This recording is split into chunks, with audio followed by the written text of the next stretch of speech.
வணக்கம் மக்களே, வணக்கம். சற்று முன் கிடைத்திருக்கக்கூடிய ஒரு முக்கியமான தகவல் ஒன்றை தான் பார்க்க போகிறோம் மக்களே. சற்று முன் திமுகவின் முக்கியமான வேட்பாளர் காரில் 500 கோடி ரூபாய் கருப்பு பணம் சிக்கியிருக்கிறது மக்களே. யார் அந்த திமுகவின் முக்கியமான வேட்பாளர்? அவருடைய காரில் இந்த 500 கோடி ரூபாய் கருப்பு பணம் எதற்கு சிக்கியிருக்கிறது? எதற்காக இந்த 500 கோடி ரூபாய் அவருடைய காரில் எடுத்து செல்லப்பட்டது அப்படின்னு சொல்லிட்டு தான் இந்த ஒரு காணொளியில் நம்ம தெளிவாகவும் துல்லியமாகவும் பார்க்க போகிறோம் மக்களே.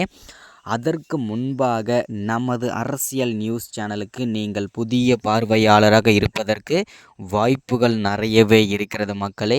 முடிஞ்ச அளவுக்கு எல்லாரும் மறக்காமல் நமது அரசியல் நியூஸ் சேனலை சப்ஸ்கிரைப் பண்ண மறந்துடாதீங்க. சப்ஸ்கிரைப் பண்ண உடனேயே பக்கத்திலே ஒரு பெல் பட்டன் வரும். அதை கிளிக் பண்ணி ஆல்ன்ற ஆப்ஷனில் போட்டு வச்சுக்கோங்க. தொடர்ந்து நம்ம வீடியோ போட்டோம்னா உங்களுக்கு நோட்டிஃபிகேஷன் வந்துடும். அதை பார்த்து தெரிஞ்சுக்க முடியும் மக்களே. நீங்கள் இன்றைக்கான அரசியல் நியூஸ் என்ன, இன்றைக்கான அரசியல் அப்டேட் என்னன்றதை தெளிவாகவும் துல்லியமாகவும் நீங்கள் தெரிஞ்சுக்க முடியும் மக்களே. அது மட்டும் இல்லாமல் வீடியோ பார்க்குற ஒவ்வொருத்தரும் மறக்காமல் வீடியோவை லைக் பண்ணிவிடுங்க, வீடியோவை ஷேர் பண்ணுங்கள். ஓகே, வாங்க வீடியோக்குள்ளே போகலாம். சற்று முன்பு கிடைத்திருக்கக்கூடிய ஒரு முக்கியமான பரபரப்பான தகவல் என்ன அப்படின்னு கேட்டிங்கன்னா, கண்டிப்பாக ஒரு முக்கிய தகவல் தான்.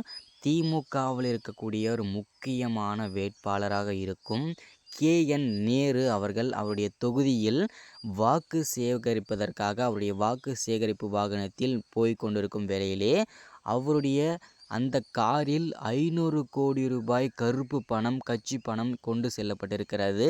இந்த 500 கோடி ரூபாய் கொண்டு செல்லப்பட்ட வேளையிலே அவருடைய இந்த காரில் தான் இருக்கிறது என்று தகவல் வந்து அமலாக்கத்துறைக்கு ரகசிய தகவல் அனுப்பியிருந்தாங்க.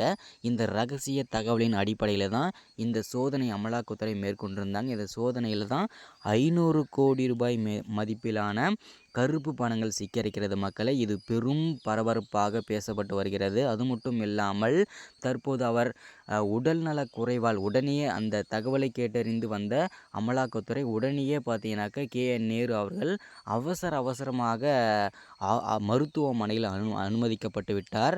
இந்த காரணத்தினால்தான் அனுமதிக்கப்பட்டாரா, இல்லை உண்மையிலேயே அவருக்கு உடல்நலக்குறைவு ஏற்பட்டிருக்கிறதான்னு சொல்லிட்டு அமலாக்கத்துறை பல கோணங்களில் விசாரணை மேற்கொண்டு வந்துட்டு இருக்காங்க மக்களே.